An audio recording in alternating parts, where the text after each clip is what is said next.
August is a slow month for racing, no doubt, particularly for me. I don't really do the York Ebor, so it's quite a few weeks, but we are back as we enter October. It's Group 1s galore most weekends between now and mid-October, starting with the Sprint Cup at Haydock on Saturday, the 3rd of September, the feature race of Haydock's busy flat season.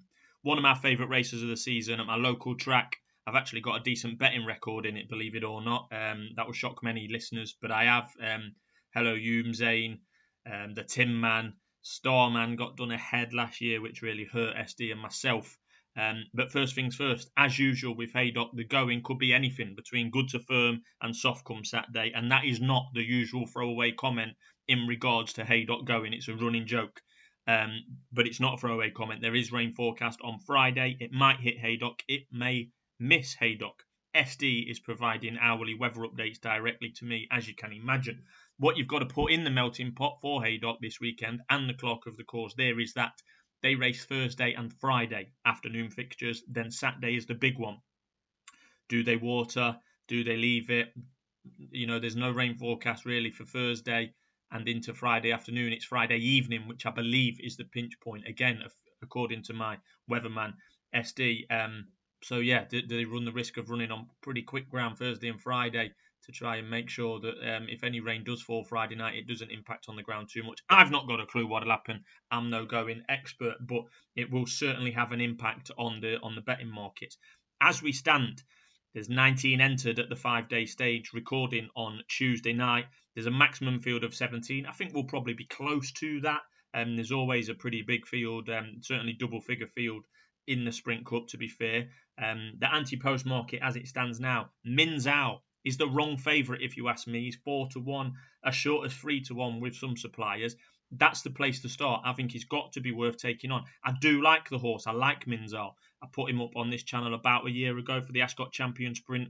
He ran pretty well in that, didn't win, but he's taken ages to come to life, to come good in his life. That coming good was winning the Group 3 Hackwood Stakes at Newbury in July. A nice win for Min Zhao. It was his first and only win of this season, but it was an out-and-out Group 3 against Group 3 horses, and he was absolutely all out to win that at Newbury. Ran to a similar level on his most recent start in the Maurice de Geest at Deauville. That was his second. That was a second in a Group 1 on paper, but the horses he finished in front of that day were not Group 1 horses, if you ask me. The likes of Garrus, Rohan and the like finished in and around him. Highfield Princess was the only horse to beat Min Zhao that day. That's fair enough. I think she won that quite comfortably. She's gone up and backed that up in the Numthorpe. So you can see why some will be looking at Min Zhao's form and be looking at it positively. He's finished a length and 3/4 behind Highfield Princess, who's then gone on to sluice up in the Numthorpe. It looks good form on paper, but I do question it.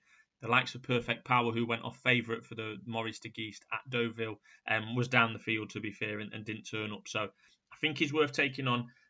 He's yet to prove it at Group 1, in my opinion, and that's Min Zhao. Next in the market is Naval Crown, as big as 5-1. I don't necessarily think Naval Crown's a world beater, but he should be favourite for this race, in my opinion. He's officially rated £4 better than Min Zhao. He already has a British Group 1 to his name this season in the Diamond Jubilee at Ascot, or the Platinum Jubilee, as I think it was this year. And then he was a really creditable second in the July Cup Naval Crown in what I thought was a funny race. Developed one side. You had to be drawn high that day. Alcohol-free kind of ran on her own a little bit in the last furlong and a half. She's not in this race, alcohol-free, to be fair, and a notable absentee. Any rain wouldn't help the chances of Naval Crown, to be fair. All of his best form has come on quicker ground. Another that would not want any rain to be falling at Haydock is last year's winner, Emirati Anna. Won when getting up by a short head to hot favourite Starman, as already mentioned. Did virtually nothing on his next 4 starts following that career best effort at Haydock. But the way Emirati Anna has been campaigned this year screams that all roads lead and have led to a proper crack at retaining his title. Second in the Numthorpe over 5 furlongs last August before winning the Sprint Cup on his next start. And then this year, Emirati Anna was an eye-catching third in the Numthorpe. Again, very much with the Sprint Cup on the agenda in the Numthorpe.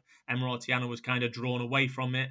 Did follow Highfield Princess for a substantial part of that race, and Highfield Princess was a very, very good winner. But Tiana in the Numthorpe, as he did last year, again in 2022, ran in the Numthorpe with lots of credit and looking like a horse that wants and is better over further. And that's exactly what happened. The Numthorpe was without doubt Tiana's best run of 2022, and I wouldn't put it past Tiana and Kevin Ryan going back to back here in the Sprint Cup. There's no Highfield Princess or a speedy 2-year-old to deal with at Haydock this year. He's got a right chance, particularly if the rain stays away. He's currently 7-1. I mean, you could argue that Tiana should be vying for favouritism. I probably would say that as well. At 7-1, he's got a right chance. Tiana, he really has. Next down in the list, Antiposter, a bit of a muchness, if you ask me, yet to prove himself at Group 1 level. The likes of Kim Ross, who's been running over further, Rohan, whose best performances appear to me to come in handicaps or at Ascot or both. Art Power, Brad the Brief, Go Bears Go. Not really proving it at Group 1 level, if you ask me. That's why I am moving on to looking at the 3-year-olds. They've won 5 of the last 10 renewals of the Sprint Cup, and I'm drawn particularly to one of them, and I'm going to give a nice mention to the other. Flaming Rib is currently 33-1 available in one place in the market. We don't usually call bookmakers out specifically on this channel, but when they are standout price, we do. Betfred are 33-1 Flaming Rib at the moment. I would be all over that. Hugo Palmer has said that he is an intended runner. Ben Curtis is intended to ride. He said, and I quote, "This has always been the plan" on the Nick Luck Daily podcast today.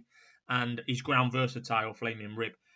I really do quite like him. He's ran 2 belters earlier this season. He was second in the Sandy Lane Stakes here at Haydock, which is always a proper race. Then he went on, and that was a game performance, and pretty much tried to do it from the front that day and held on. El Cabello won that race. It was a good renewal. It usually is the Sandy Lane Stakes. I think that's a good pointer to this race as well. Recent winners, Quiet Reflection, Harriet, Angel, and others have won the Sandy Lane Stakes in the same season as going on to win the Sprint Cup. Flaming Rib's got that Sandy Lane form. Flaming Rib then went to be second in the Commonwealth Cup, the Group 1 at Royal Ascot. Finished in front of some very nice horses that day and only bettered by an on-song Perfect Power. Again, another big performance. Tried to do it again pretty much from the front there. Perfect Power, showing that he was a cracking horse at the time. Flaming Rib's next and most recent start was the July Cup at Newmarket, where he only went off 17-2 in a proper Group 1 field. That's a sign of how much he was fancied, or particularly at that time of the season. To only go off 8.5-1 for the July Cup is a sign in itself. But he had absolutely no chance of winning or getting anywhere close that day in what I've already described as a funny race, the July Cup. Flaming Rib was drawn in stall 2. The first 4 home that day were drawn 14, 13, 12 and 9. So I think it's safe to say that on the July course, in the July Cup at Newmarket, you needed to be drawn high, and Flaming Rib was drawn 2. Usually rides up with a pace, which is not a bad thing at Haydock, as I've already mentioned. Clearly likes the track. Hugo Palmer could have 3 runners in this race. Would love a big winner at Haydock on his first season in training in Cheshire for Michael Owen and others. If Flaming Rib is anywhere near 33-1 on Saturday, I'll be backing him. And actually, I'll go one step further. He is down as an intended runner for Hugo Palmer. I've already mentioned that, and he has confirmed that today since I wrote these notes. There's 33-1 available, Flaming Rib. Back that 33-1. I do quite like it. Each way, you might get sexier each way terms on the day, but each way, 3 places a 5th. Pretty standard stuff for Antipost. I do quite like him. I can see he's been cut in a couple of places in the market today to 20s with others. It's 33-1. Flaming Rib. I do really like him. One of interest. I'm not putting him up as an official bet. I might back him at the weekend. He might not even run, but it's another 3-year-old. Harry 3 for Clive Cox.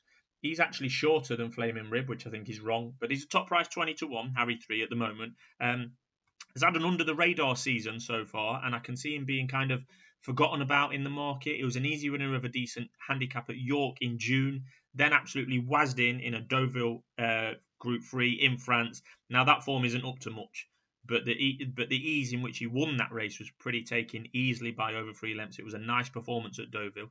Then he went back to Deauville for the aforementioned Maurice de Guise next time, where he was only 4 lengths behind Highfield Princess that day. And I say only 4 lengths. He ran pretty well, but he kind of ran out of gas towards the end of that race. 6.5 furlongs. There's not many races, particularly Group 1, over 6.5 furlongs. This is back down to 6 for Harry 3. I think there's a bit of juice in his price at 20-1, but I'm certainly in no rush to commit to that at the moment.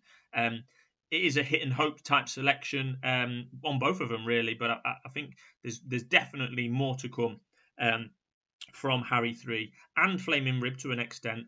And neither of them are a million miles behind the top of the market on official ratings. It's quite close, actually. It's an open renewal. There's no real standout Group 1 performer, as I said at the top of this video, although Naval Crown has won a Group 1 this season. But I do really like Flaming Rib, with a nod to Harry 3, who I might back, but I'll definitely be backing Flaming Rib.